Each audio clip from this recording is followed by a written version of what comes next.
Well, today's been a day for visitors. Mike came by this morning and we sat around and talked for a while. And another friend of mine came by. We sat around and talked for a while. So, I don't know if I've had a chance to talk to you much, but I will now. I basically have the crossboards in place.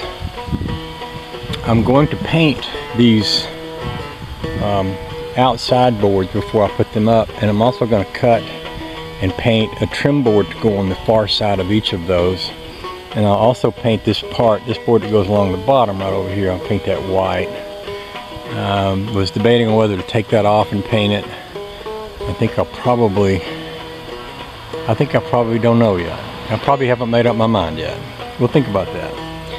But I do know that I'm not going back up on the roof today, but I'll be able to start this tomorrow.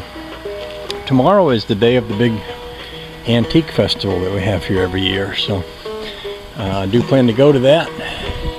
And I figured with my Ford sitting out with a for sale sign on it that someone interested in antiques might be interested enough at it to take a look at it. So there's that.